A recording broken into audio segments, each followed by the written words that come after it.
morning. How are you? All right. You're all welcome to our English class today.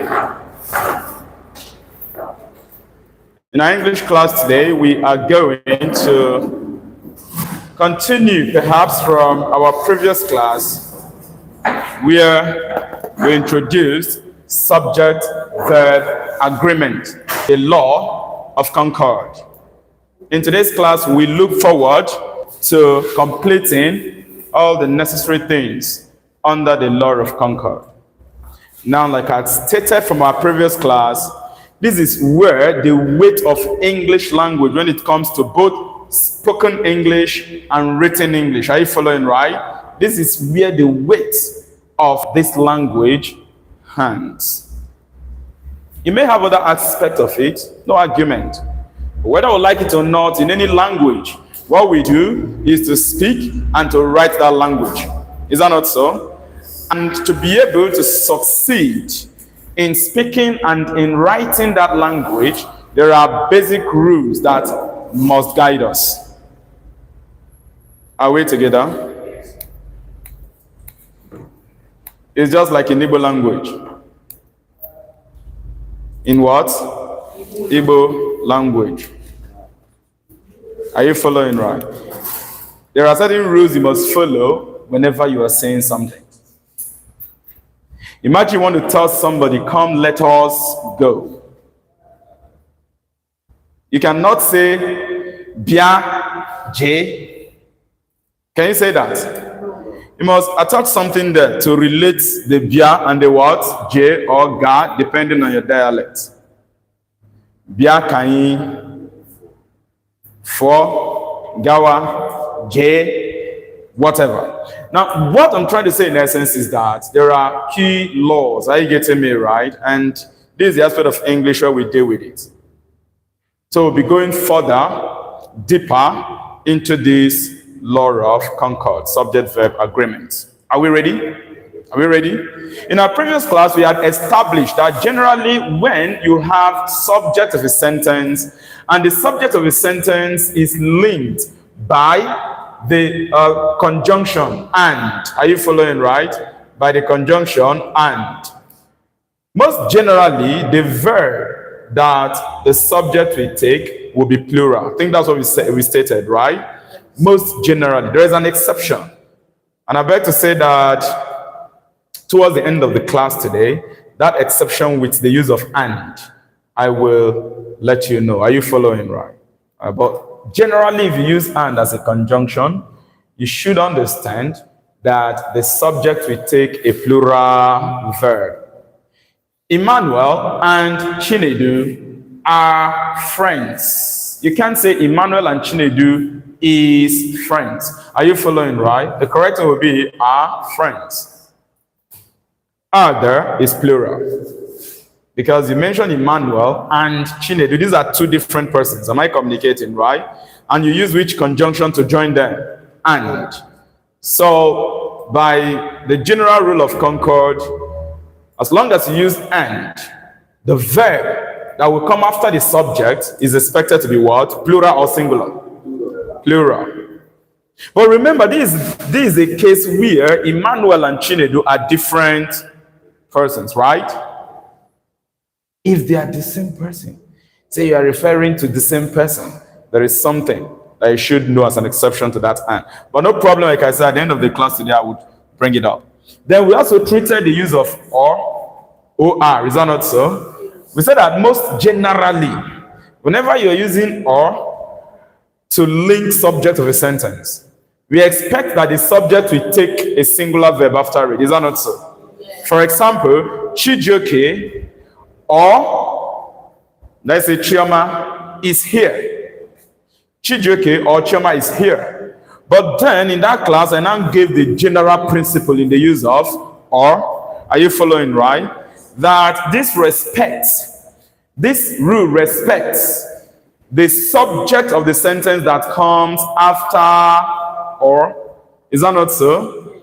If the subject after or is singular, then the verb that it will take will also be what? But if the subject after you mention or is plural, then the verb that we take will also be what? Plural. So I think here it depends on the subject nature that comes after or. So one can say that Chijioke or Chioma is here. However, another can say Chijioke or the girls. Will you say is or you say are here? Are here. Could also be Chijioke or Chioma cooks at home. Am I communicating? Chijioke or Chioma what? Cooks. That cooks is which verb? Singular or plural verb? Singular. This we have already covered. Are you following right? Under verbs. Now we said cooks because after or, the subject that followed was Chioma. And Chioma refers to how many persons? One, singular. So it must agree in nature. Singular to singular verb. Singular subject to singular verb. Are you following right? Now, if I want to make that sentence, I want to say that sentence once again, but the subject that comes after or in that case is plural noun. Let us say Chijioke or the girls. Will it be cooks or cook at home? Cook at home. Because the subject after all there is what? A plural subject. We shall continue from this aspect of our study today. Are you following right? The next rule we are going to deal with. The next rule we are going to deal with is a case where we make use of a pronoun. Are you following right? A what? Pronoun that by nature points to a singular subject. Are you following right? So write please rule 3. Rule 3. Rule 3. Rule number 3. Are we ready? Right. When indefinite pronouns, every and each, please put that every in inverted comma because this is what we are referring to. Or you can use quotation mark or use inverted comma. And each. When the indefinite, these pronouns are called indefinite pronouns. When I taught you pronouns, we looked at different types of pronouns. Is that not so? These ones are called indefinite pronouns.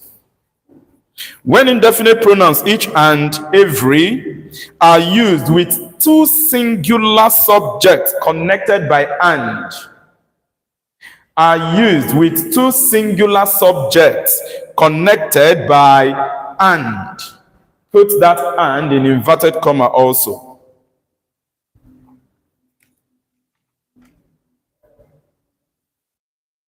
A singular verb must follow. A singular verb must what? Follow. Which means that these indefinite pronouns, they take what? Singular verb. Do you get that? Now we are talking about using indefinite pronouns every and what? Each.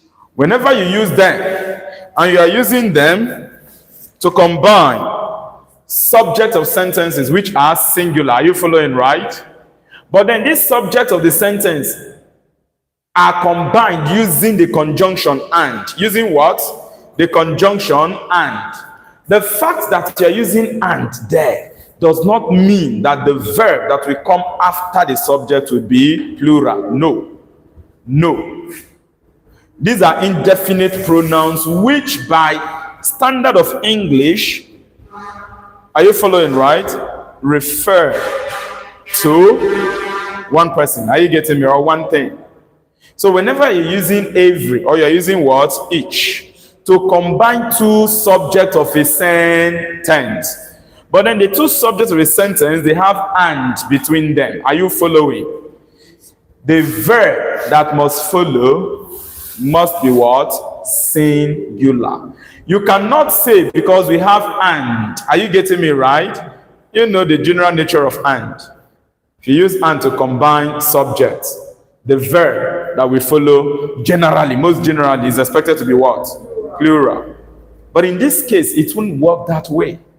Why? Because of the use of these indefinite pronouns. Every and what? Each. Is that clear? Sentence examples will make this even much more clearer to us. So let us look at some sentence examples in this case. Let's look at some sentence examples in this case. Each window and door. Each window. Sentence examples.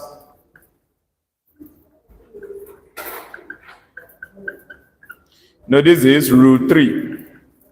Rule 3. Each window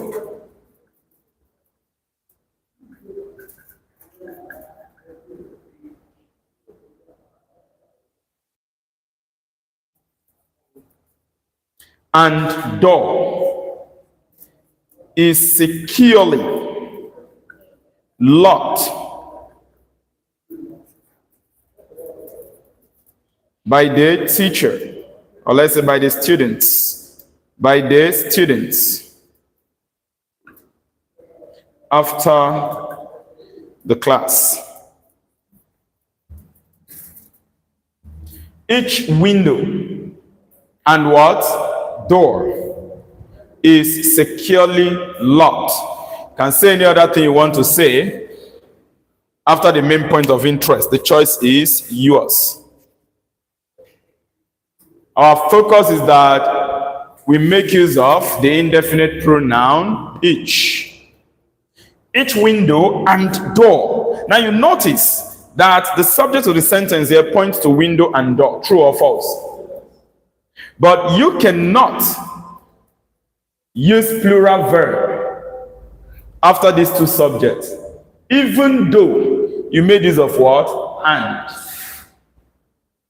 Are we together? Why is it that we cannot make use of a plural verb here, even though we use the conjunction and? The reason we cannot use the plural verb are in this case is because of this indefinite pronoun each. Because in this case, each of the subjects is taken as a single entity. It's taken as what? A single entity. It's taken as a single entity. That is the reason. Now, if you are not used to this law, there is no way you can actually speak or write this sentence correctly. Am I communicating? Somebody could just say, each window and door are securely. Because you have already learned that, okay, the use of and as a conjunction, combining subject of a sentence, by general rule, goes with singular or plural verb. What do you say? The use of and, by general rule, goes with singular or plural? Plural when it combines subjects. That is what you learned from the previous class. And that's why I told you this is a language. There are various things involved in the language. No wonder on the GMAETS41's platform, although in our school, you notice that English language is not in the senior class channel, right? It is in the basic class. Why? Because as a language, anybody can learn it anytime. Am I communicating? It is all about you getting to know some of these rules. Even our friends at lower level, basic class, JSS 3, JSS 2, JSS 1, grade 6, grade 5, they can learn these principles. They can do what? Learn these principles. Although we don't go too deep at certain levels in this laws. Are you getting me right? But some of those basic principles, they also learn them. This particular class, I am going to break it down, releasing each of the parts of these laws on their own. Are you getting me right? So you can take them. Here we are taking all the laws together to study. Now the reason why we cannot use are here, even if we made use of the conjunction and, is simple. The law of Concord tells us that if we use the indefinite pronoun every or each, even if and is used to combine the subject, the singular subject. Are you following, right? You are expected to make use of what?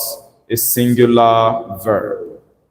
But you must understand that the subject of the sentence itself, they have to be what? Singular. Is that clear? All right. We're going to look at another example. Every teacher and student has a role to play in the development of the school. Every teacher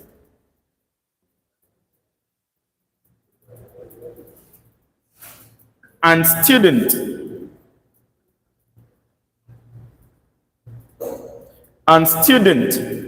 now will it be have or has, because of the use of this indefinite pronoun. Are you following? So in this case, we are saying that the law generally does not respect this and per se. Are you following, right? It rather focuses on the indefinite pronoun that combines this singular subject. Every teacher and student has a role to play in the development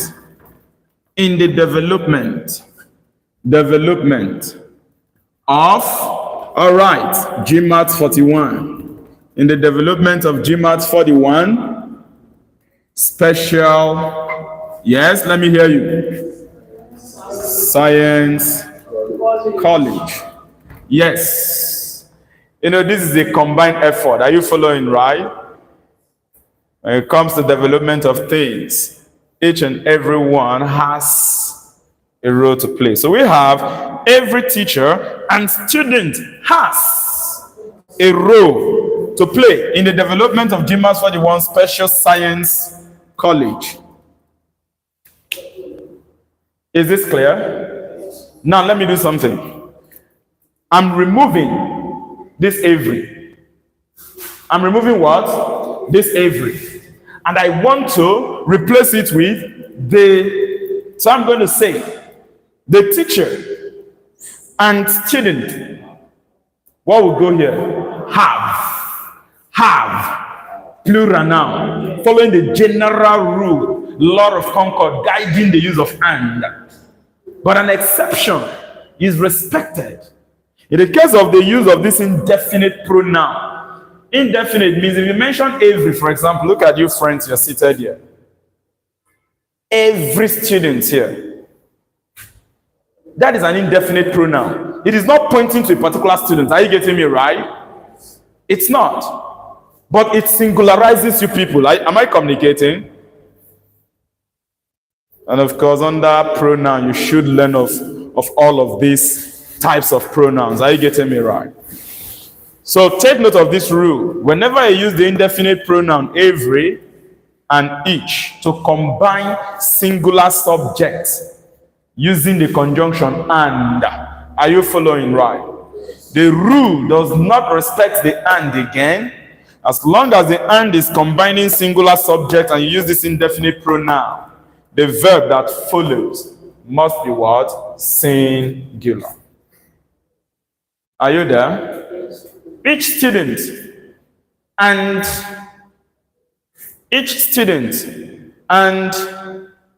his parent or her parent. Are you following right? You know, parent is singularized. I hope you know that. Yeah. Plural of parent is what? Parents. So each student and his parent is doing their best. Are you following right? To support the school, to support the rules and regulation of the school. So always remember that whenever you're using definite pronoun. Please, is there any question to this? Is there any question to this? If you have a question, you can ask. If you have a question, you can ask. Can someone think of an example to give here? A sentence example? Let us take one from you. Remember, you are focusing on the use of every and what? Each. then the subject of the sentence you are combining with and should be singular. Are you following, right? Yes. Brainstorm. All right, Chika, let's hear from you. Every cat and its what? Kitten. Yes? Has its own food. So you see, every cat. Cat is singular, is that not so? And you've used and to combine. Its kitten. Kitten is also what? Singular. Now you combine the cat and kitten. You use and to combine them. If that every is not there, or each, are you getting me right, is not there, you know that the verb it will take will be have. Is that not so? But the fact that she used every, the verb that will come after combining the two singular subjects using and, the verb must also be what? Singular. Please add it up to your sentence examples. Number 3. Every cat. How about we go with each cat? Each cat and its kitten. Each cat and its kitten has its own food.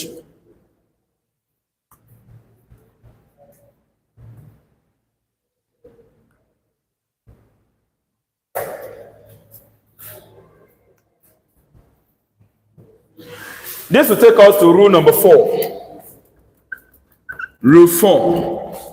This time around, we are going to learn of how the law of Concord applies when you make use of correlative conjunction. Are you following, right? When you make use of what? Correlative conjunction. The use of either or, neither nor, not only but also. Are you there? Please write. When correlative conjunctions,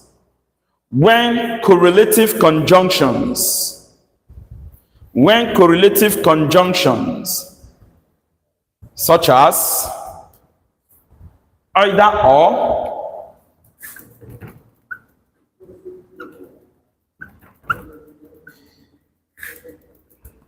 neither nor,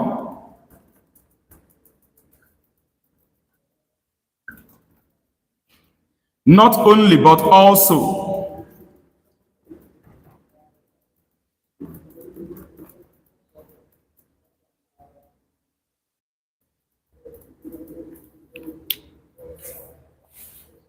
is used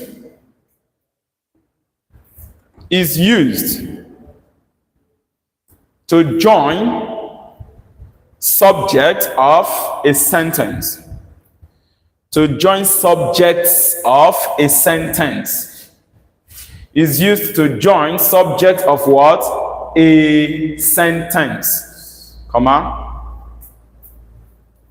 The verb that follows. The verb that follows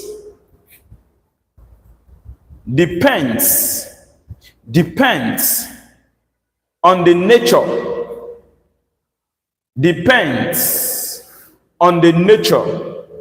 of the subject. Depends on the nature of the subject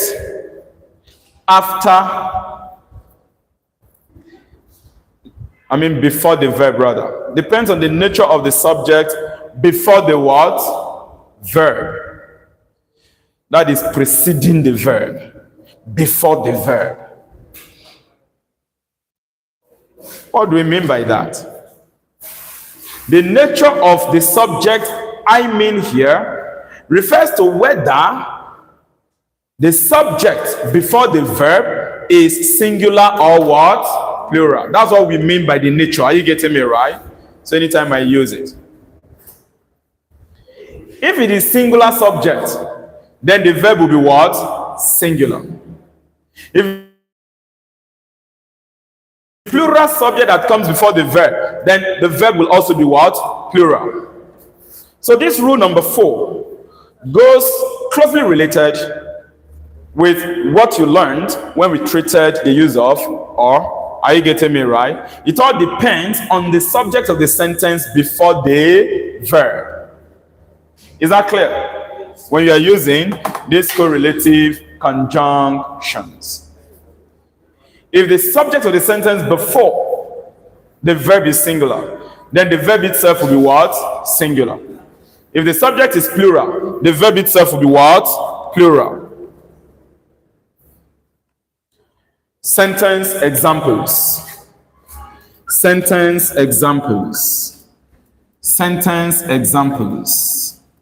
Sentence examples. Number 1.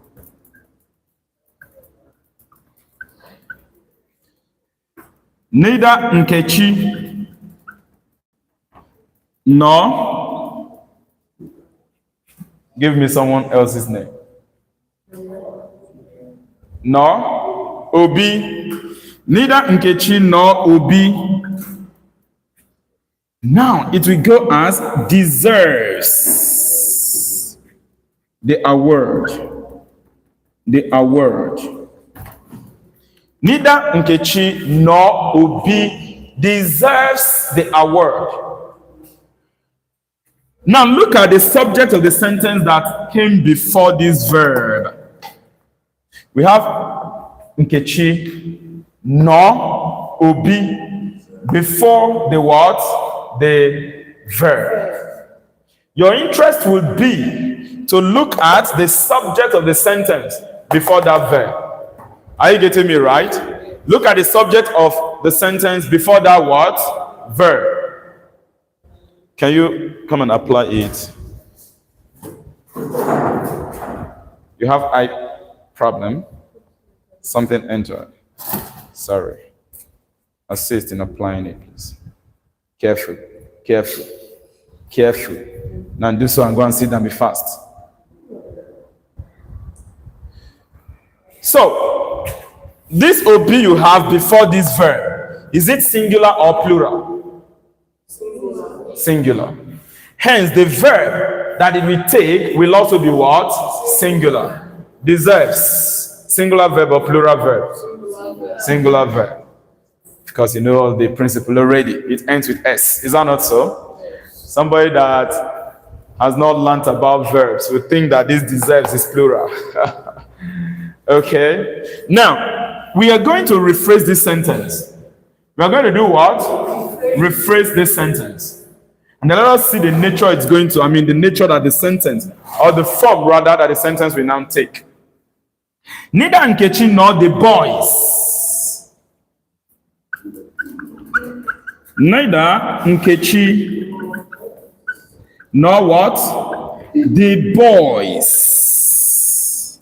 We are still making the sentence almost very the same as this number 1. Are you following right?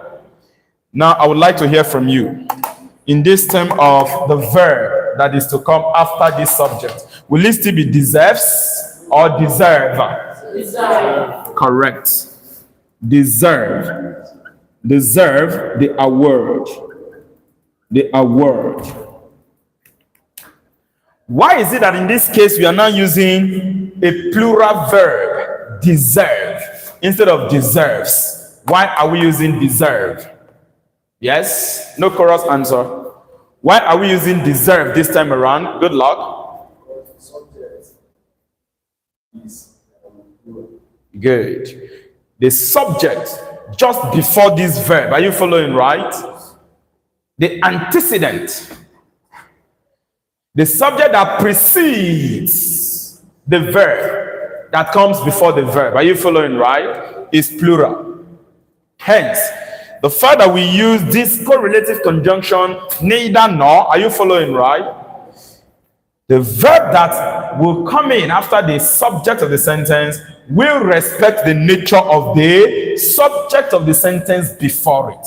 The subject is the boys, plural, is that not so? Therefore, the verb must also be what? Plural. Now, look at this sentence now. assuming that we rearrange the subject. Assuming that we do what? Rearrange the subject. That is, we now have the boys. Okay, neither the boys nor Nkechi. What will be here? Deserves. Because here now, the rule respects the subject just before the verb. I hope it's clear. The same thing goes with the use of either or, with the use of not only, but also. Sentence example number 2 here. Number 3, okay. Sentence number 3. We have 2 sentences here already.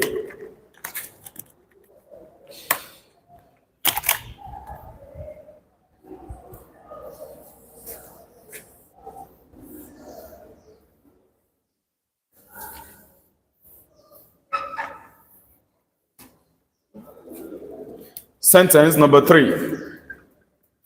Not only the lions, but the monkey, but also the monkey. Now I want to, this sentence I am writing on the board here, I want to refer to the fact that these animals, right, are in the zoo. Are in the what? Zoo. Sorry for the eye pain, okay? Sorry. Not only the lions, but also the monkey is in the zoo, are in the zoo. What is the correct term to use here? You just woke up and say, without even looking at the nature of the subject before this verb. You know, you're so funny, children, sometimes. Okay, I'm giving you the chance to. You could hear all that say this is, but forget about what they say. And then you who said, look at the nature of the subject before the verb we're about to bring in. Is in the zoo, are in the zoo. What would be the correct answer? Why do you now say is? Because of the subject that came before the verb. Good. So not only the lions, but also the monkey is in the what? Zoo. I hope you are following this, right? You say this is a language subject. You cannot do without certain rules that apply to them. You cannot. If you violate those rules when you sit for your professional examinations, for your terminal examinations, are you following? For those in the university, for their semester exams, you get into trouble. Am I communicating? You get into trouble. Under Alexis and structure, your examiner might give you something like, not only the lions, but also the monkey dash in the zoo. Not only the lions, but also the monkey dash in the zoo. And you have your option. This sentence as you have here, but this verb will not be shown. Are you getting me right? You are required to select the correct option that will fill it up. I have option A, is. Option B, are. Option C and D, other useless options. Am I communicating? You know you must have useless options. Only one option will be correct. So in this case, which of these 2 is correct? A, is that not so? Now how about we do this? Just listen as I say this sentence. Are you there? Not only the monkey, but also the lions dash in the zoo. Which of these 2 will be the correct answer? Is that clear? Yes. Either the boy or the girl is in the class. Either the boy or what? The girl. Then the verb comes in. Now the verb will respect the subject just before it. Are you getting me right? There is either the boy or the girl is in class. Am I communicating? Now listen to this. Either the teacher or the students are in the class. Is that okay? Either the mom or her daughters. I don't want to make use of primary auxiliary verb again. I like us to use lexical verb. And the lexical verb, I want us to think of cook. Are you following, right? Either the mom or the daughters dash at the restaurant. Cook. Are you following? Okay, now let us go this way. Either the daughters, or I can say either the children or their mom. Yes? Cooks. Is that clear? So always remember, for this rule number 4, the use of these correlative conjunctions respect the subject of the sentence preceding the verb before the verb. Is that clear? Is that clear?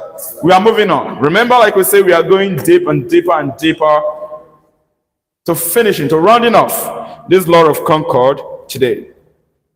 Rule number 5.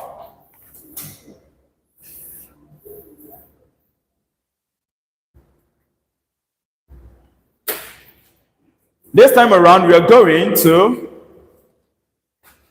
give attention to the use of coordinating conjunctions. To the use of what? Oh no, I mean subordinating conjunctions. Coordinating conjunctions, we've treated that. That's where you have and, or. Are you following? That's coordinating conjunction. And we just talked about correlative conjunction. We'll be looking at subordinating conjunction, when you use subordinating conjunction. Don't worry, under conjunctions, we'll treat all these types of conjunctions. Sorry, how are you feeling? I'm sorry, huh? I'm sorry, you'll be fine. Is it your eyelashes? All right. Sorry. Sometimes it happens like that. You'll be fine, all right? So let us see the law of Concord.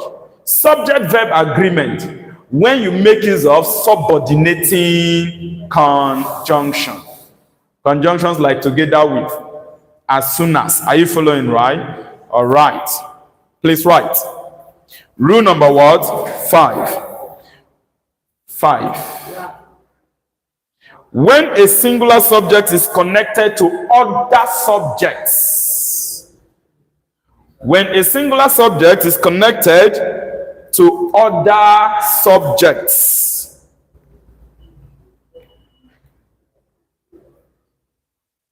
Whether singular or plural subject. When a singular subject is connected to other subjects. Whether singular or plural subject.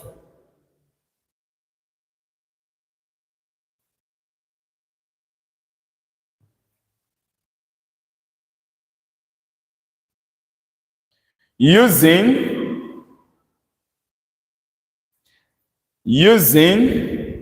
as well as, comma, together with, using as well as. Please, each of them exists as a word. As well as. Together with. After as well as, comma, together with. Along with. Along with. Comma, in addition to. In addition to. Comma, including. Including. Comma, with. With, that's W-I-T-H. With. You know, we have together with. Is that not so? And we're not saying we have also with. etc. etc. etc. A singular verb is used. a singular verb is used. A singular verb is used. Are you there? You know, I mentioned some subordinating conjunctions. Are you following, right? Whenever I use them to combine subject of a sentence, a singular subject with another subject, that another subject can neither be singular or what? Plural. As long as you use these subordinating conjunctions, the verb it will take must always be what? Singular. Are you following? Yes, favor, question. You don't understand it. Now, you want to make a sentence. You start with a singular subject. You start with what? A singular subject. And then you are connecting that subject to other subjects. Are you following, right? Just like the cases we've had, the mother, you know, and her children. You have two subjects there. Mother, children, mother, daughters, lions, monkey. But in this case, you now start with singular subject. And then you combine it with either a singular subject or a plural subject. Am I communicating? As long as you are making use of the conjunction, subordinating conjunctions, are you following, right? The verb that will come just after the second subject, are you getting me, right? Must be what? Singular. Sentence example will make this even much more clearer. Are we together? So write sentence examples. Sentence examples. Sentence examples.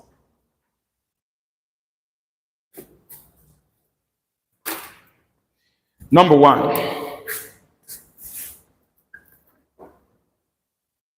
This is rule 5, is that not so?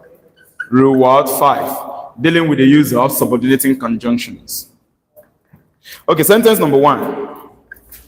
Sentence examples. 1. The king usually have chiefs, elders. Is that not so? The king together with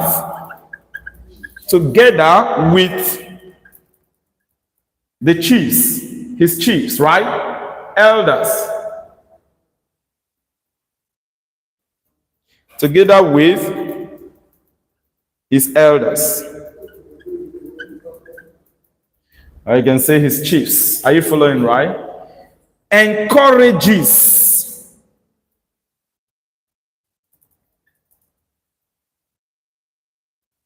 the youth. Encourages the youth. Now let us analyze this sentence in line with rule number 5 that said if you make use of a singular subject and then combining it with what? Either another singular or what? Plural subject. As long as you're using the subordinating conjunctions, are you following, right? The verb that will come after the second subject, are you following? Must be what? Singular. Let's go. The king together with, look at our interest.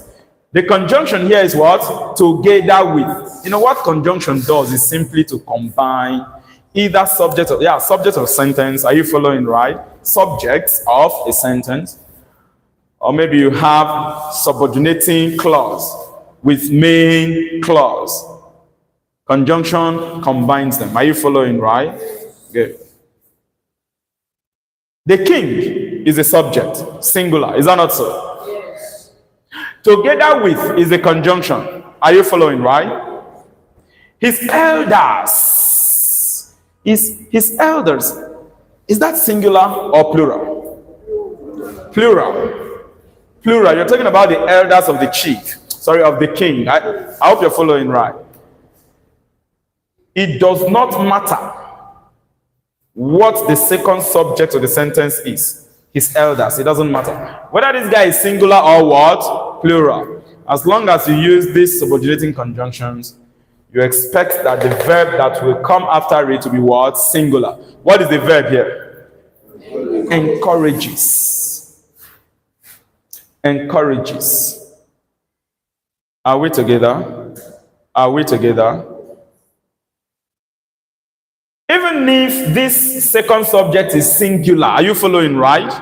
If it is singular, the verb will also be what? Singular. That is what the law tells us.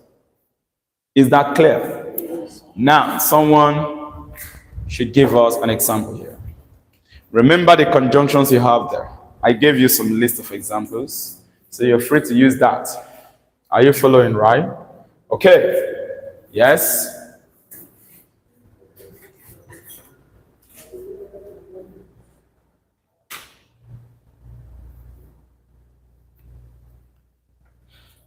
Shoma, you want to give one? Okay, Chika. Good. Chike as well as Bella cooks well. You use as well as. Are you following, right? That is a subordinating conjunction. You have it there. So you can come up with many examples. Cooks well. Chike is singular, is that not so? Now when you mention as well as the conjunction there, linking Bella. Bella is singular, whether it is singular or plural. Since you use that conjunction, are you following, right? The verb that will come after the second subject will be what? Singular. Please add up that example to your list of sentence examples. And then I would still want to take another example from someone else before we move on to the next one. Favor. The sentence Chika made is Chike as well as Bella cooks. Yes, cooks well. All right, Favor wants to give us another sentence. I can't hear you. Louder. Good. Along with the students, is the pioneer of the school. Like you friends are the pioneer of GMAETS41 Science College. Is that not so? The teacher,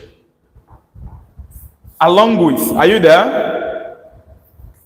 The students is what? The pioneers. Are you following? That's very correct.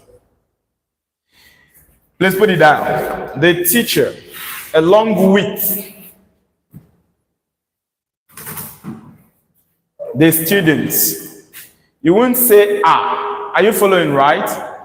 Rather, you use the verb is. Even if you have two subjects of the sentence there, you have to singularize it because of the use of that subordinating conjunction, along with.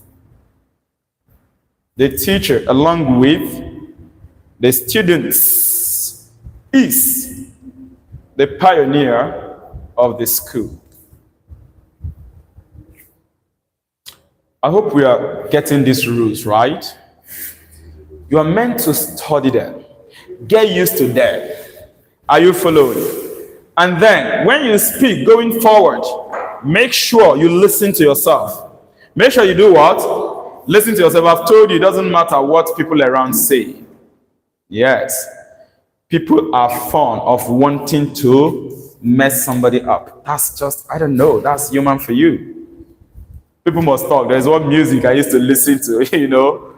People must talk. When you are striving to be good at your spoken English, you definitely would meet with people who would think you are claiming. It's not your business.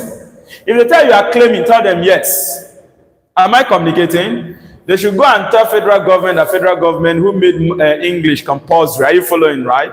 In fact, recently there was this news, you know, in recent time, is it in recent time or prior to this time, it was approved somehow that our local language can be used to teach certain level. Are you getting me right? Now, recently, it has been removed. It has been banned. Are you following? It was announced that the only language allowed for teaching in Nigeria now is English language. So is it not nonsense when you allow yourself to be affected by some people who think that you are what? Claiming. Claim and write your exam or sit for your exam correctly. Am I communicating? So let me tell you something about English language. When you train yourself to speak good English and you keep maintaining, you are consistent with it. Most times when you are going for exam, you really don't need strenuous studies. Are you following, right? This is a language. Once you understand all those principles, you practice them. You use this language to communicate regularly. It becomes part of you. Am I communicating? It becomes what? Part of you. With all humility, I am an example to that. I am an example. I can't remember even while I was in school, secondary school, even in university, that I did a course called GS. I don't study English specifically. I don't. What I do is consistently, when I speak, I strive to speak good English, correct English. And one of the key, are you following, right? The secret to helping you withstand sentence making is your ability to continuously practice. And one way you can practice is when you speak, when you communicate with people, try as much as you can to follow up with the words law of Concord, subject verb agreement. Because like I said, this is the part upon which the weight of speaking correct English, are you following, right? Hands. So what am I saying in essence? Do not be affected by any who sees you and think that you are forming. Because Nigerians must be Nigerian their way. Funny, in the clay, and go and sit for your exam and pass it. If you do not credit your English, you won't be given any course considered reasonable. What do I mean by considered reasonable? You won't be given any course. You can't study any course if you don't credit your English at least. Am I communicating? Don't be affected. That is it. Going forward, I'll be watching you. I'll be listening to you when you communicate. Yeah. Anytime I teach this part of English, what I do now is to monitor my students. I'll listen to you. Sometimes when you say something, I may give you direct correction. Am I communicating? When there is a mistake somewhere, I may directly correct you. I may just tell you, well, this thing you said, so word, this word shouldn't be there, it should be in this way. Mildly, I'll correct you directly. When I say directly, I'll make you aware that I am correcting you on something. Other times, I will correct you indirectly. How? You may say something, and I might just repeat that thing. Am I communicating? Saying it in the way that is correct. So if you follow along, you may pick some of all these things. I may not make it too obvious I'm correcting you. Am I communicating? So you want to pay attention whenever such happens. If such happens, pay attention to it. Perhaps, maybe there's something I have corrected. Nobody is 100% excellent in this language. Not even professors. As long as this is not your language. We all are learning it. Am I communicating? We all are learning it. And that is why you must strive to practice speaking the language correctly. You may make mistakes. Yes. Just like me. I'm not perfect in it. Yeah, truly to a very greater extent. I know I am good at speaking the language and writing it. That doesn't make me perfect in it. There are times I also make mistakes. What I do is that I try to listen to myself when I speak. Yes, I must be honest. When I really want to, so I can be good at my speaking, I listen to myself. And whenever I make any mistake, I try to correct it immediately. Nobody's above mistake. Let me even shock you. About early this year, I was listening to CNN and, someone was speaking, the man was casting news, and he made a sentence. There was an error. He made a mistake. This is a native speaker. Are you following right? Because usually when you talk about native speakers, speakers of English language. These are people from, the UK, England, right? Americans, they have their own English. It's American English. British English. Nigerian English. Yeah, Nigerian has its own English, So what I learned from that was that nobody is above mistake. Even native speakers can make mistake, because once they give birth to them, they learn the language as well too. I hope you know that, right? Just like you as an Igbo person or an Hausa person. Is it an Hausa or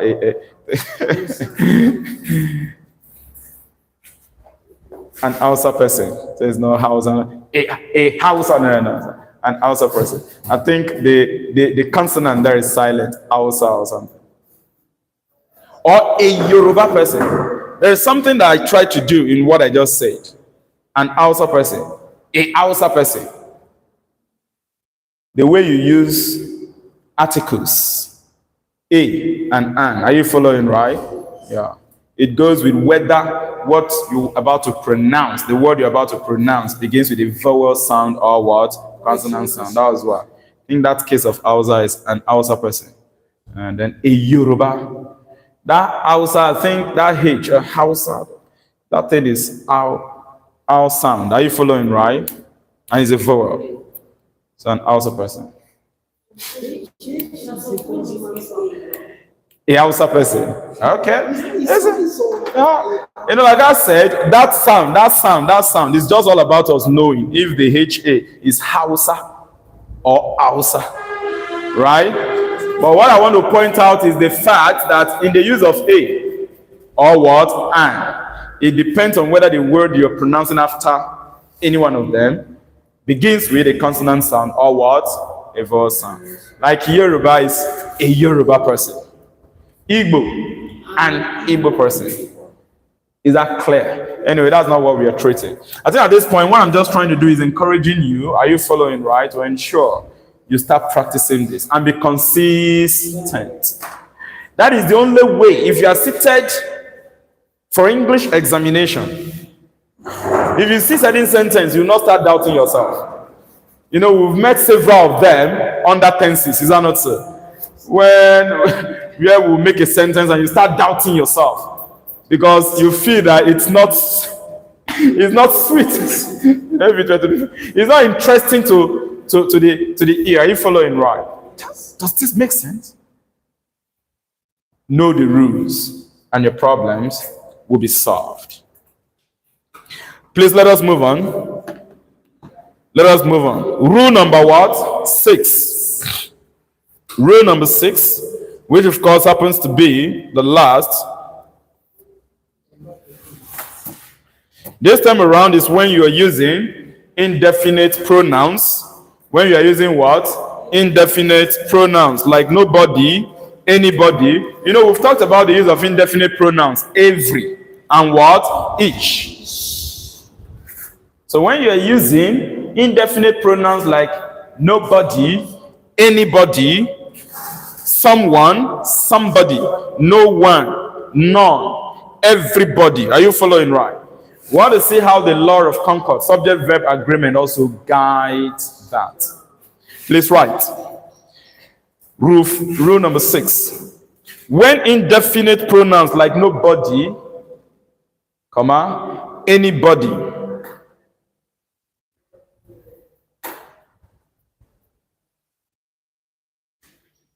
anyone,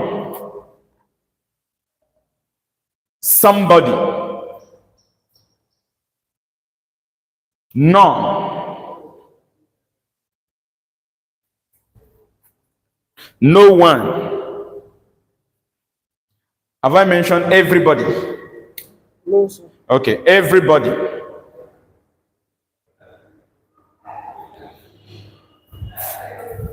Is used as subject of a sentence.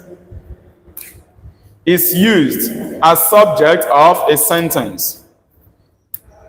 Is used as subject of a sentence. You're not writing.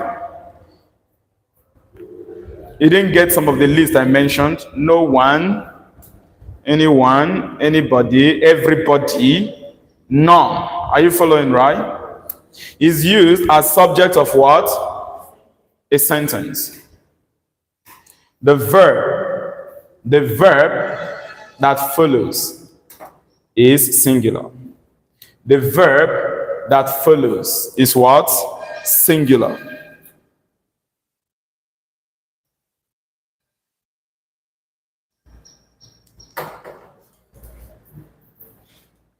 Are you there? Let us look at some example.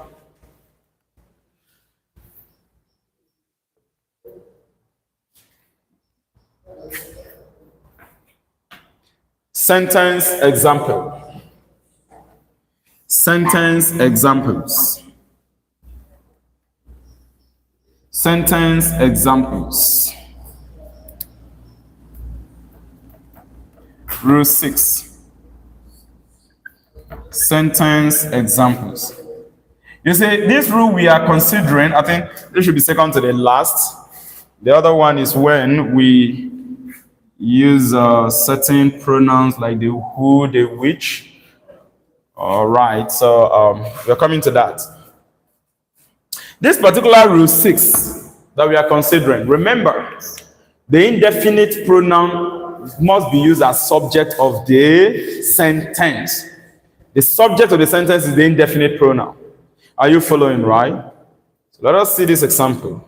Number 1, let's consider it. Somebody, let's say someone that comes in to cause mayhem, to steal something at night, you know. All right, somebody sneaks in at night to steal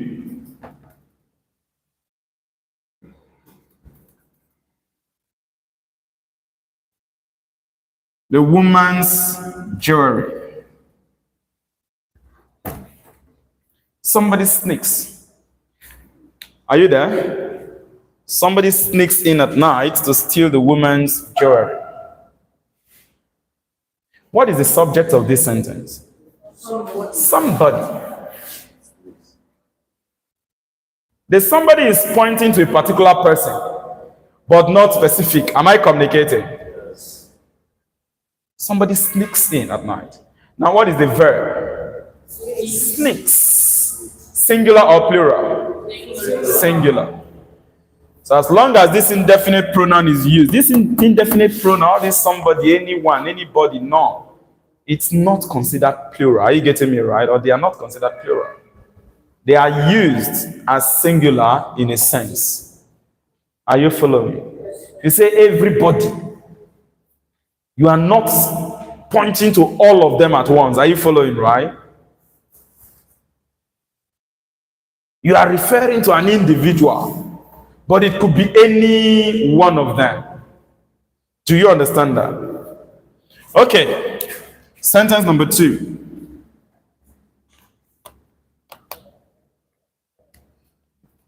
None is good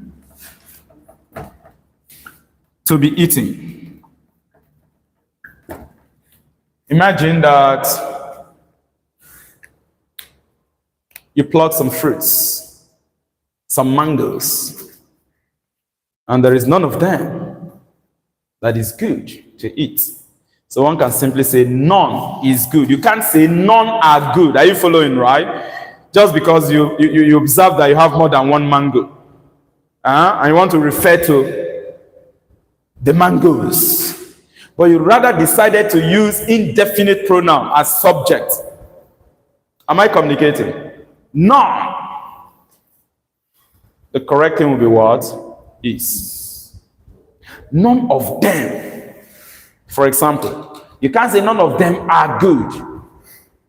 It will be none of them is, because of the indefinite pronoun used as subject. Are you following, right? Of the sentence. Can someone give us an example? Let's make it up to number 3. Yes, this is the phase way. Let's go. Good. No one knows tomorrow. You can't say no one knows tomorrow. No one knows tomorrow.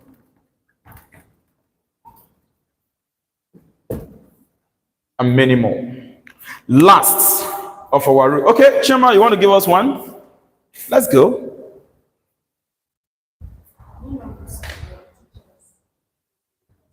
None of the teachers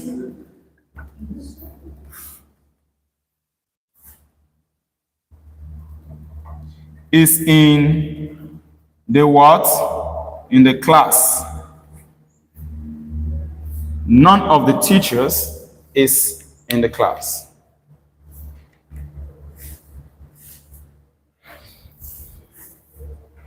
All right. We shall conclude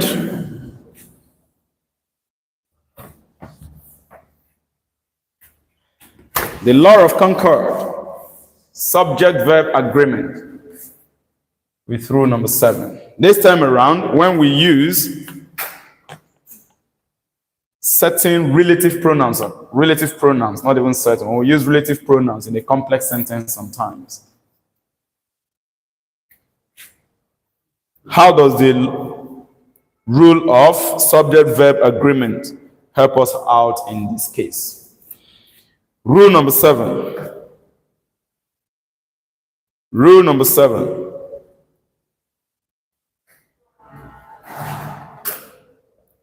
Are you there? In a complex sentence,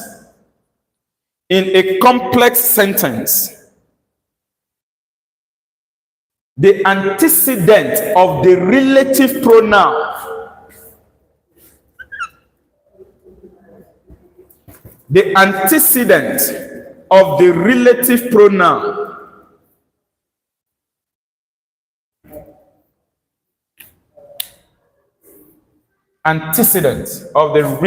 pronoun simply what comes before the relative pronoun. Are you following, right? Like you have your subject of the sentence.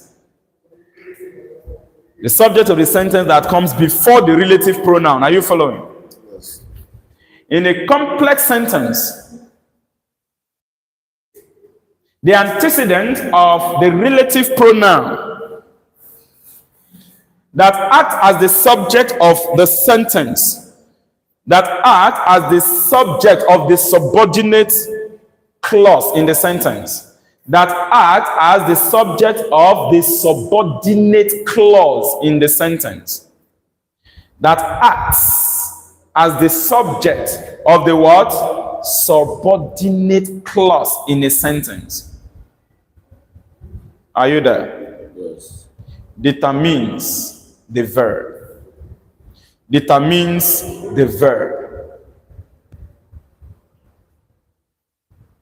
In a complex sentence. You know, are you done writing? Under tenses, when we established our 3 major tenses in English, do you still remember them? Mention them. Present tense, past tense, future tense. We learned that each of these tense, tense, gives rise to further division. Is that not so? How many of them? 4. Do you still remember them? Yes. Mention them. Simple tense. Continuous tense. Perfect tense. Perfect continuous tense. Now let us come back to simple tense. That day, I tried to differentiate between a simple tense sentence and a simple sentence. Do you still remember that? I'll try to tell you that if someone asks you to make a sentence in the simple tense form, don't confuse it with simple sentence.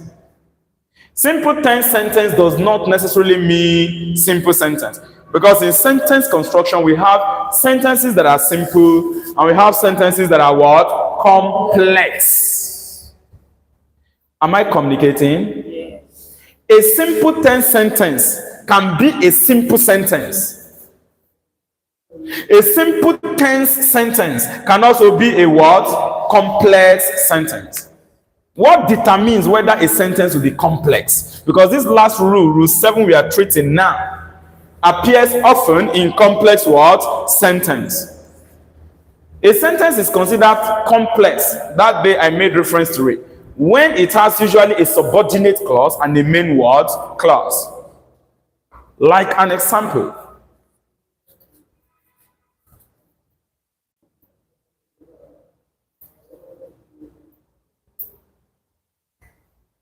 You know, I'll definitely use somebody as an example in the class who does something that is not right in the class. She comes and say, hey, what have I done? Then fight off that sleep. Fight off that sleep. Should I use you as an example? Okay, let me show you mercy. I'm trying to make a sentence that is complex, so you understand what we mean by that. And then I also make a sentence that is simple. I'm saying this so that you differentiate between simple tense sentences and then simple sentence. In English, when we talk about sentences, a sentence can be a simple sentence. So it doesn't contain, it only has a main clause. Are you following, right? No subordinate there. Once you have a subordinate clause, it becomes what? Complex. Are we together? Are we together? Okay. The teacher and the students. The teacher and what? The students. Who I spoke about. Who I what? Spoke about. Were the ones the policemen arrested.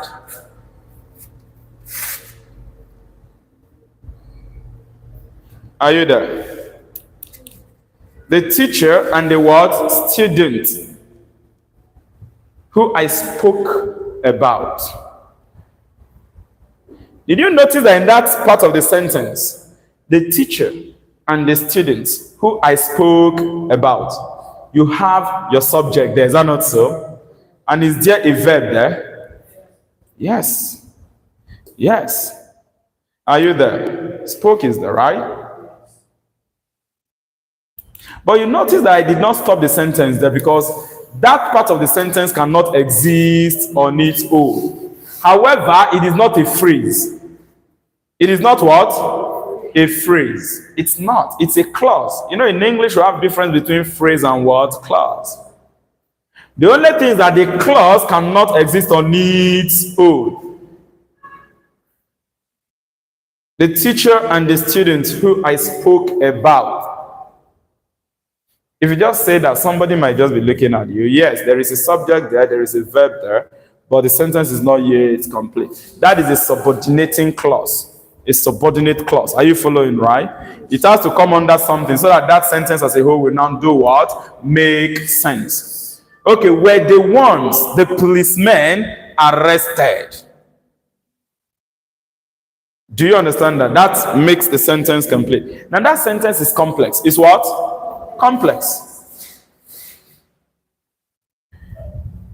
If I want that sentence to be simple, I can say, the policeman arrested the teacher and the student. Very simple. Not too much talk, right? When you have a complex sentence and there is a pronoun there, what type of pronoun according to rule 7? Relative pronouns. The verb you use there will depend on the subject that appears before that relative pronoun. If the subject that appears, the subject in the subordinate clause, are you following, right? If the subject that appears in the subordinate clause before the relative pronoun, if that subject is singular, then the verb will also be what? Singular. But if that subject is plural, the verb will also be what? Plural.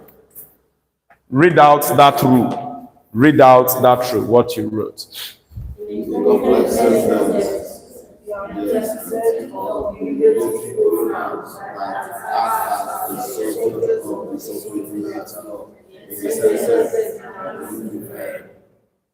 The antecedent of what?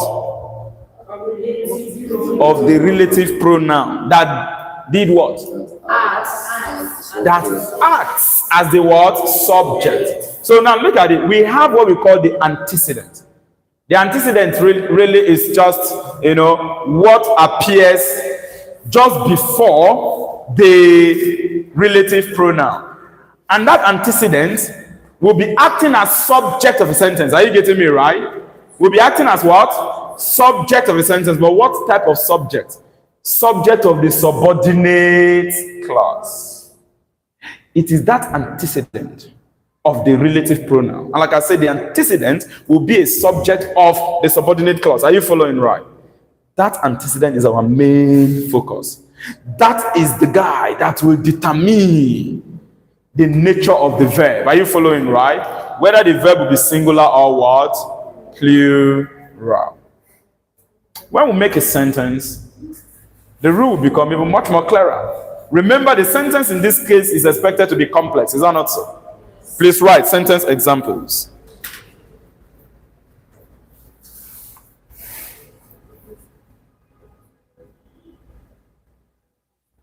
Sentence examples.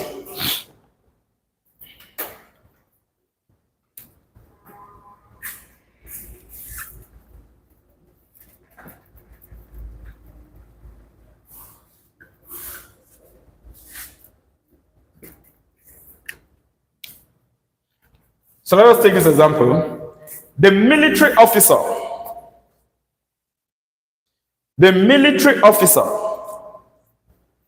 is one of the past leaders. Is one of the past leaders. Is one of the past leaders who now let's pause here now, because I want to bring in a verb. And what I want to say will be related to perhaps something that's like, okay, the retired military officer is maybe involved in the process of promoting corruption. Are you following right? Embodying corruption and what have you. So read that line. Read what you've written. Officer. Past leaders. Who? Now pause. That who is your relative pronoun. Who, which. Are you getting me right? Who and which, they are majorly a relative what? Pronoun. Will it be who is the embodiment of corruption? Or who are embodiment of corruption? As to whether it will be who is embodiment of corruption or who are embodiment of corruption will depend on the antecedent that happens to be the subject of the subordinate clause. See this sentence you've written so far is a subordinate clause. The retired military officer is one of what? The past leaders. Why did we say that this is a subordinate clause? If I say that the military officer is one of the past leaders who did what? Are you getting me right? This is a clause because it contains subject of a sentence, the military officer. Are you following right? And there is a verb. The whole idea of a clause is when you have a sentence. The sentence has subject, it has a verb, but it cannot stand on its own. That becomes a clause. Are you following right? Subordinating clause. It's subordinate clause.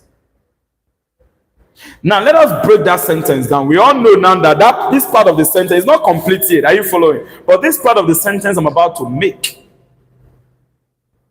we have our subordinate clause there. Are you following right? The question now is it going to be who is embodiment of, or who are you following right? Embodiment of corruption. Is it going to be is, or is it going to be are? This rule states that it depends on the antecedent of the subject of the subordinate clause. And I told you that the antecedent will appear just before the relative pronoun. You want to understand something that the antecedent is either a noun or a pronoun, most generally a noun, because our subject of sentence are either nouns or what? Pronouns. Is that not so? So look at that sentence. Which subject appeared before that relative pronoun? Who? Leaders. Leaders.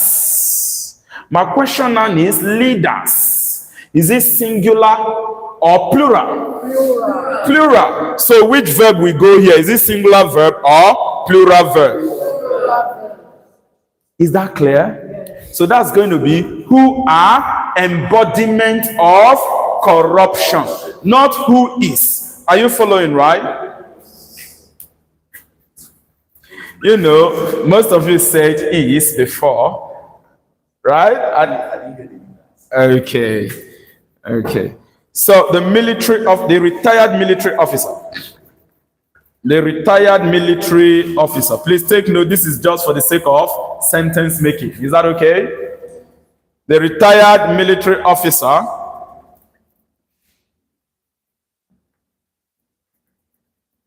is what? One of the what? Past leaders. Past leaders. Who are embodiment. Who are embodiments. Embodiment of corruption. Our interest lies here. Past leaders. This is where we are focusing on. First, identify your relative pronoun. Are you getting me right? Identify your what? Relative pronoun. Permit me to write RP here. Relative pronoun. Just before the relative pronoun, you have the antecedent. Are you following, right? Which happens to be subject of the subordinate clause. Check that antecedent of the relative pronoun, which is subject of the subordinate what? Clause. Ask yourself, is that subject singular or what? Plural.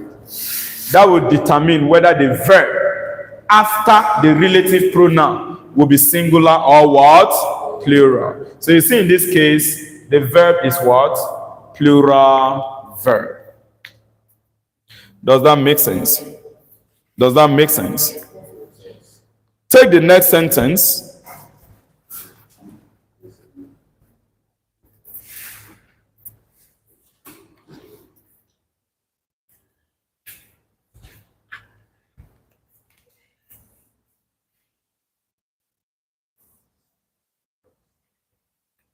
Sentence number 2. Now think of this. One of the suits. One of the what? Suits. Which? So let us pause there. I want to talk about the suit that you bought from maybe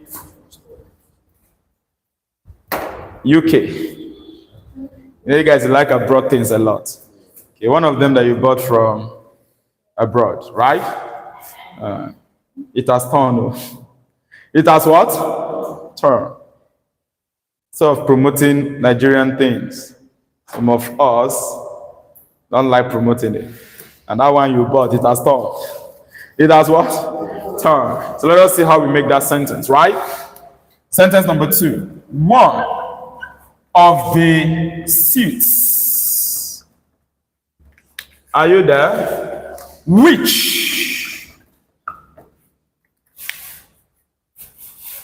Is it going to be which was bought from abroad or which were bought from abroad? What do you say? Which were bought. Are you following, right? Which what? Were bought abroad is torn. One of the suits which were bought abroad. Now take note, a turn or is turn.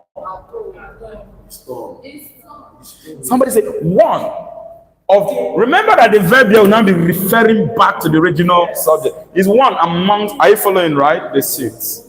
This one that is plural respects these suits, because if you say one of the suits, this guy acts as a subject. Am I communicating? Yes.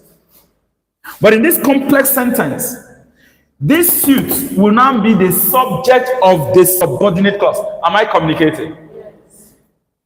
This verb here, which is plural verb, is respecting this antecedent. Am I communicating? Then coming towards the end, which were bought abroad, is turn.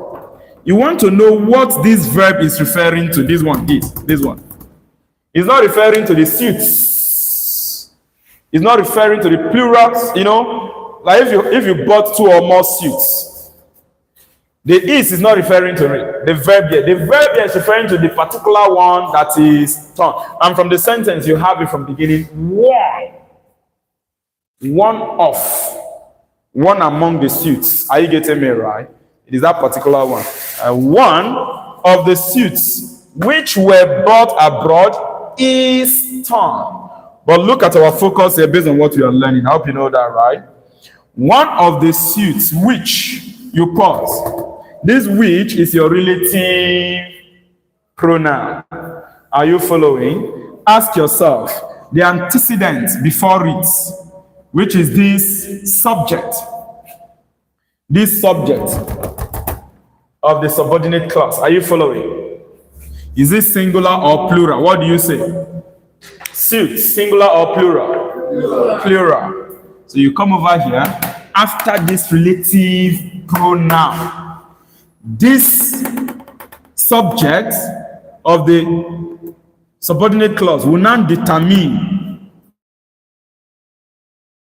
what to use here. Are you following?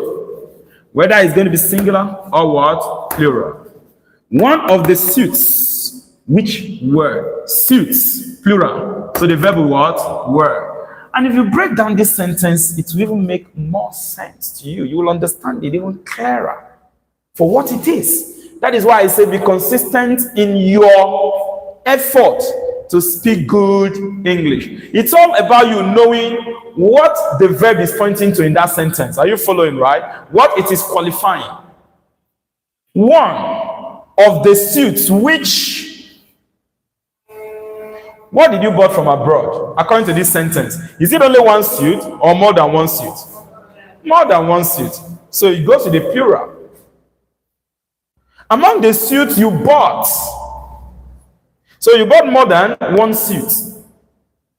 Which were? This which as a relative pronoun is referring to this guy, because this is what you bought. Are you following, right? The suits. Hence the plural, the pronoun here will be what? Plural. Were. But like I said, without rule anyway, it goes straight on just like a formula.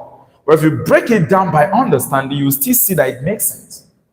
One of the suits which were bought.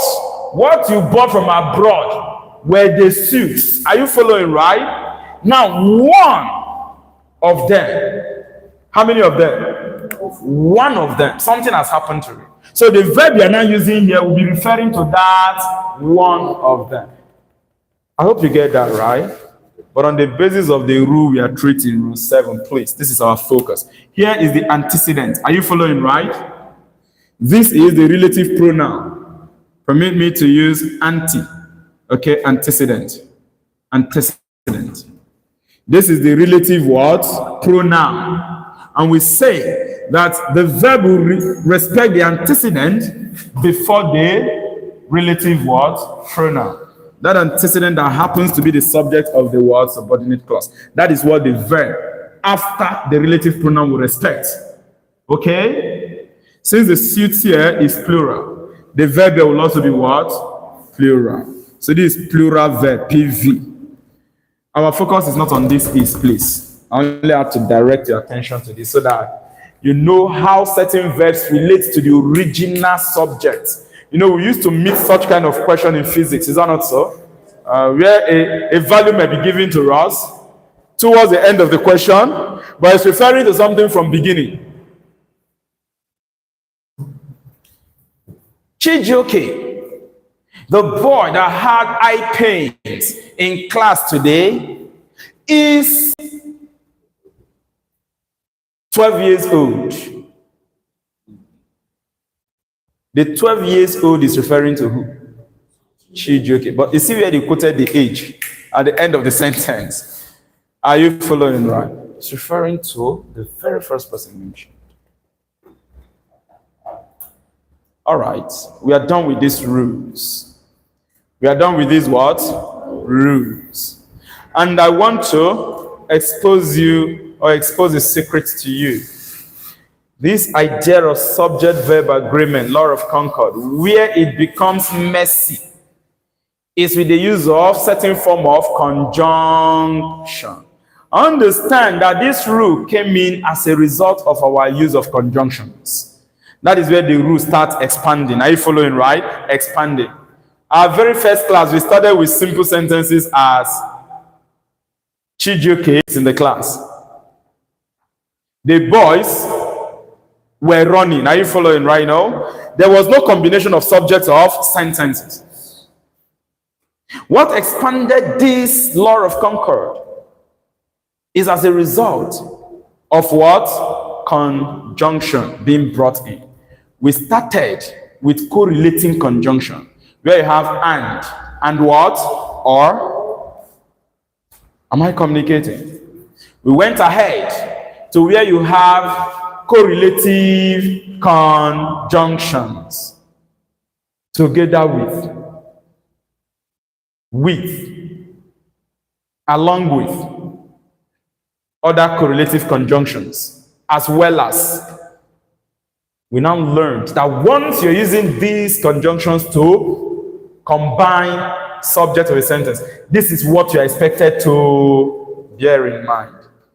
You know, in that case, we say that the verb is going to be what? Singular. That is in correlative conjunction case. And conclusively, the conjunction we now met is where we talked about subordinating conjunction. In the subordinating conjunction is where we had all these along with, are you following right, and the rest. For correlative, I think that is where we have either or, neither nor, okay? I mix that up in just what I said. So with these conjunctions, correlative conjunctions, either or, neither nor, not only but also, you have to get to know the rule. Are you getting me right? You have the rule already. It depends on the nature of the verb before or after the second subject. And then we also give attention to where you have subordinating conjunctions. Give an example as well as, together with alone, is that not so? And others. We stated the rule. Learn them. In this case, there must be combination of what? Subjects. Then don't forget also that we have cases of pronouns, indefinite pronouns, every, each. We talked about that. And then we also talked about relative pronouns. Get to know what determines the verb, the nature of the verb, okay? Get to know them. Revise this work very well today at the end of the class. And start practicing. Start practicing. Use these laws when you are speaking. If you make mistakes, don't be too embarrassed. Correct yourself. Is that okay? It's going to help you a lot. Let us conclude our English class, please. Note.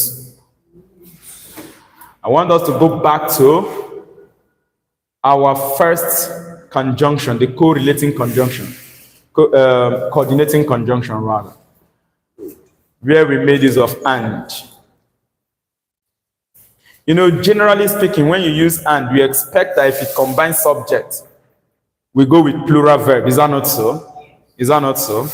But then, in the first rule we treated in today's class, use of each and every, where and will be used to combine singular subjects. We said in that case, you make use of singular verb. Is that not so? There is another one I want to give to you that you want to be aware of regarding that coordinating conjunction and under the law of Concord. Please write. Note. When and is used, to combine subject of a sentence, subjects of a sentence, referring to the same person. When and is used to combine subject of a sentence, referring to what? The same person. Comma. The verb that follows is singular. The verb that follows is what? Singular. And this makes sense. Although you used and, but the subject of the sentence still refers to the same word, person. So the fact that you use and does not mean that the verb will be what? Plural then. No, it will still be what? Singular. I'll give you an example. Then I'll also point you back to when I taught you functions of nouns. Are you following, right? Using noun as an apposition. You remember that guy, isn't it? Where you place nouns side by side. Are you following, right? Such that the second noun is still referring to the first noun. The only difference there and what we are dealing with using and is that in the case of using noun as an apposition, you don't use and. Are you following, right? You can say GMAETS41, the science teacher. GMAETS41, comma, the science teacher. GMAETS41 is a noun. The science teacher is a noun. These two nouns are placed side by side. One of them, the noun is functioning as an apposition. And in that case, which one is acting as an apposition? The science teacher. He's still referring to GMAETS41. Am I communicating? Both nouns used here are referring to the same person. Now, if you bring it back to what we're about to learn here, when you now use and to combine, we say that the subject in that case will take a singular verb. Let's consider this example.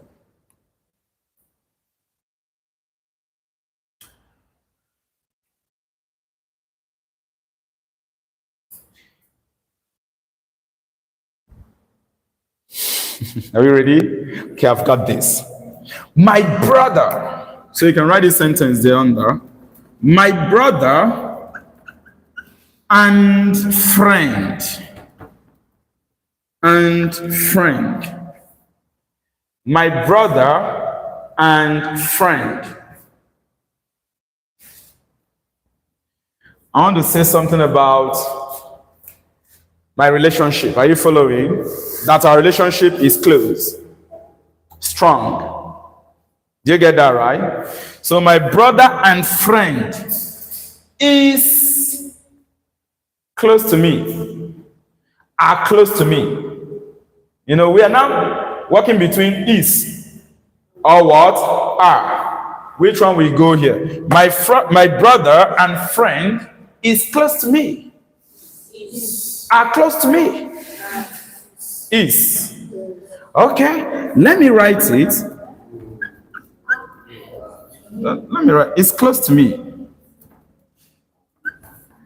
And you can say it's good to me. It's whatever. Remember, our focus is okay. We are done with the subject of the sentence. What is the verb there? After the verb, you can say any other thing. There is your choice. Are you following right?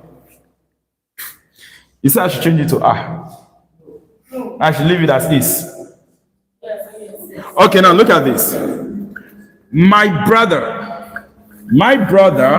and my friend is close to me, are close to me.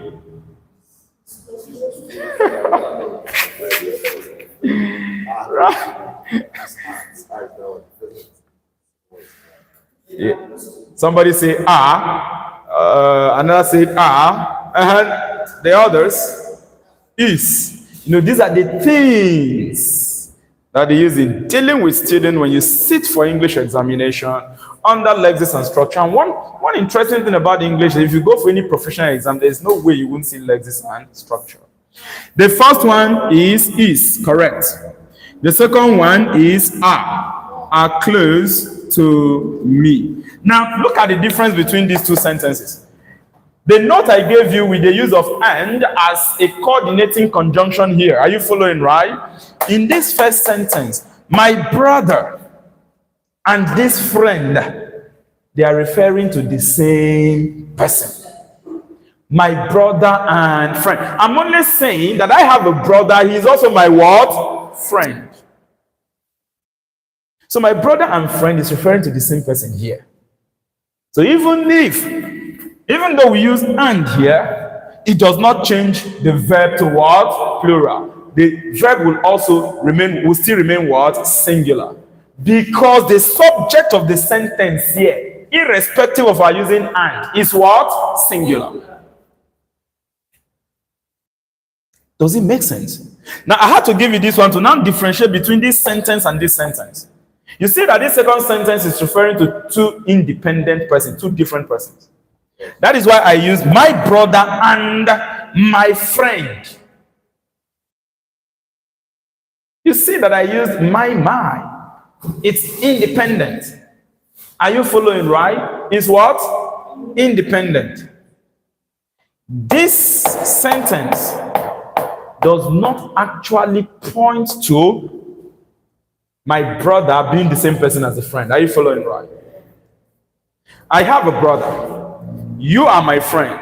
So I say my brother and my friend are close to me. Two different subjects. Am I communicating? So this is a case where you coordinate them. You link the two subjects that are different. But in the first case, remember I didn't use my again. I didn't use what? My. Again, say my brother and friend. So it's referring to the same person. Once you mention the first subject, you use and instead of you to now mention the second subject directly, you decide to go and bring a pronoun. Are you getting me right? You decide to go and do what? Bring a pronoun to introduce the second subject. Grammatically, it is considered that you have two different what? Subjects. And you're combining them using and. It could be my brother and his friends. Are you following, right? You know, I brought in a pronoun there. His. Before introducing the second word, subject. My brother and my friend. Are you following, right? I still brought in a pronoun to introduce the second subject. The case where the second subject will still be referring to the first subject, you don't need to bring in a pronoun to introduce the second guy. Does that make sense? Now listen to this one, the one that most of us argue, about. In fact, even myself, I've argued about it before. It seems to make no meaning to me or no sense to me. But we're going to find out. Butter and bread are or is. I want to say something now using butter and bread with respect to the fact that they are good. Are you following, right? I'll say something, they are good, I don't know whatsoever. I don't want to say something so that you catch me. Because what I've just said, I said they are. It's something that you can take as breakfast. Are you getting me right? So let us go. Butter and bread are good for breakfast. Is good for breakfast. Let me wipe this because this is not an example under what we are considering. Are you following, right? I only brought it to clarify this idea on how this one is referring to a single subject, the same person, while this one is referring to different subjects brought together. So in the case of different subjects brought together, I use are. Are you getting me right? In the case of the same subject You just use different nouns, but you are referring to the same person. It is. Okay, now we have this butter and bread. Let me transfer it down. Butter and bread dash good for breakfast. This is our last example as we conclude our English class today. Is good, are good. Which one? Because they'll give you the options. Is good, are good. Is good. That's the correct thing. The idea generally is that butter is inseparable from bread. Whenever you want to eat these two things, you want to take them and usually smear the butter. Are you following, right? On the bread. So it becomes like the same thing, a unit. Am I communicating? Yeah. So the use of and here does not make the verb that will come after the subject plural. It doesn't. Are you getting me right? It doesn't in this case. It doesn't in this case. So you take note of that. And I think we are done with our law of Concord. Subject-verb agreement. Starting from today, practice, practice, practice, practice. Listen, let me tell you something about language. You can never understand, you can never speak a language to a high level of correctness except you regularly practice. Is that not so?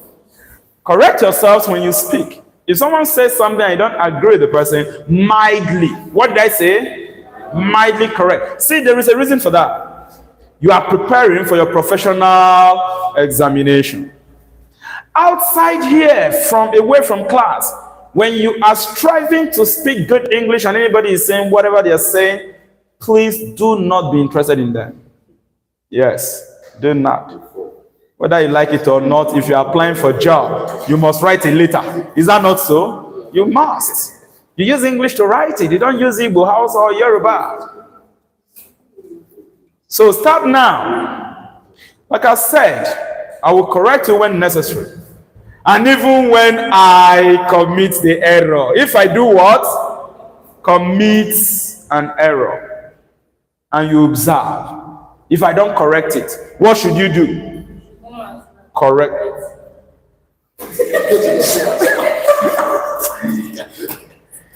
What should you do? Correct me. Feel free. What did I say? Feel free. As a matter of fact, I might even set trap for you. See, there are various ways I use to teach students. Am I communicating? Different weapons to awaken you, to develop your brain. So some of you, I've told you something now, and maybe you are just holding back. Sometimes I will consciously say something wrong. I will commit this error. And I'll be waiting for you to say something. If you don't correct me, I will punish you. Yes. Because if you're having an agreement, I've told you that I'm going to do something like this. The reason I am saying this is for you to start practicing. Are you getting me right? Listen to yourself when you are speaking. I've told you. Any day I decide to consciously make that mistake and you don't correct me, because I will do that in class. I might be saying something and I will just purposely make a mistake in the sentence construction. And then I might just pause a moment. That moment of pausing is to allow you to intervene. If you don't intervene, I'll punish you. You get that? Agreed? Agreed, sir. What is this? Agreed? Yes, sir. Yes. The yes is stronger than the no. So the yes will have it. Get serious. Be strong. Don't be scared. I've given you the opportunity to correct me. Are you following right? I've given you the opportunity, so you feel free. Nothing is there. I won't find any fault in it. I'll be glad, because the reason for me saying this is that your ability to do that will show that you actually have learned. So enough. we are not negotiating it. Yeah. If you do not correct me, I will punish you. That is why I said, going from now, I usually do this thing once I am done with this part of English language. At least in the next 2 months. Are you getting me right? In the next 2 months. I hardly forget. How you will is for you to be serious. You are learning, and this thing is part of your life. So you don't need to forget it. Yes?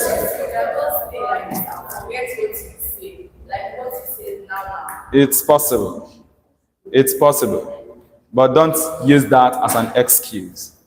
So, English class closed. Agreement signed. All right.